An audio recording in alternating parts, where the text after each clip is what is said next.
বন্ধুরা, আমি জানি তোমরা আমার মতো মধ্যবিত্ত ঘরের সন্তান। আমরা জন্ম থেকে একটা কঠিন সত্য জানি, আমাদের জন্য কেউ সোনার চামচ নিয়ে অপেক্ষা করে না। বাবার মোটা টাকা নেই যে বিনিয়োগ করে ব্যবসা শুরু করব, নেই কোনো প্রভাবশালী ব্যাকিং যে সহজেই দরজা খুলে দেবে। আমাদের হাতে আছে শুধু পড়াশোনা, এটাই আমাদের একমাত্র তুরুপের তাস। আর যদি এটাকেও অবহেলা করি, তবে যে ভবিষ্যৎ আমাদের জন্য অপেক্ষা করছে তা সত্যি ভয়ানক। মধ্যবিত্ত জীবনের সবচেয়ে বড় শিক্ষা হলো, কেউ এসে তোমাকে টেনে তুলবে না। যদি পড়াশোনায় মন দাও, তবে তোমার স্বপ্ন, সম্মান, এমনকি পরিবারের আশা সব কিছুই পূরণ হবে। নইলে সব কিছু ভেঙে যাবে।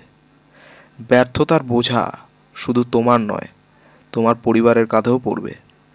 এই তিক্ত সত্যটা স্বীকার করাই প্রথম ধাপ।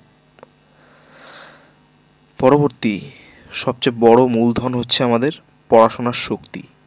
বই, জ্ঞান ও দক্ষতা এমন পুঁজি যা কোনো ব্যাংকের চেক ছাড়া, কোনো পরিচয়ের সুপারিশ ছাড়া তোমাকে সামনে নিয়ে যেতে পারে।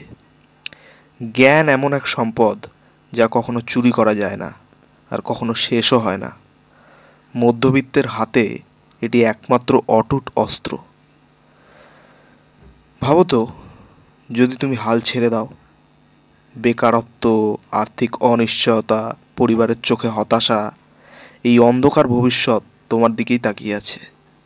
এই ভয়কে মন খারাপের কারণ নয়, বরং জ্বালানি হিসেবে ব্যবহার করো। এই আগুনই তোমাকে আরও কঠোর পরিশ্রমে ঠেলে দেবে। দিনের প্রতিটি ঘন্টাকে মূল্য দাও। মোবাইল, অলসতা বা নেতিবাচক ভাবনা যেন তোমার স্বপ্নকে খেয়ে না ফেলে। পরিকল্পনা করো, ছোট ছোট লক্ষ্য নাও, সেগুলো পূরণ করে বড় লক্ষ্যের দিকে এগোও। শৃঙ্খলা ও ধৈর্যই মধ্যবিত্তের সবচেয়ে নির্ভরযোগ্য সঙ্গী।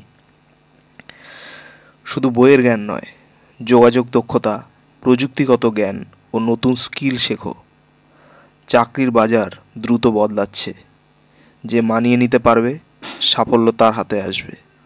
ভুলগুলোকে ব্যর্থতা ভেবো না, সেগুলোই তোমাকে শেখাবে।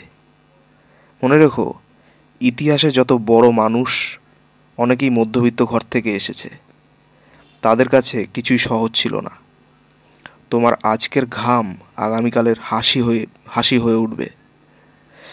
প্রতিদিন নিজেকে বলো, আমি পারবো, কারণ তোমার হারানোর মতো কিচ্ছু নেই, শুধু জেতার অপেক্ষা। শেষ কথা আমি এটুকুই বলবো যে নিজের গল্পের নায়ক তুমি নিজেই। তুমি মধ্যবিত্ত বলেই তোমার লড়াই বড়। এই বড় লড়াই বড় মানুষ তৈরি করে। বাবার টাকার অভাব বা ব্যাকিং না থাকা কোনো দুর্বলতা নয়, এটা তোমার চালিকা শক্তি।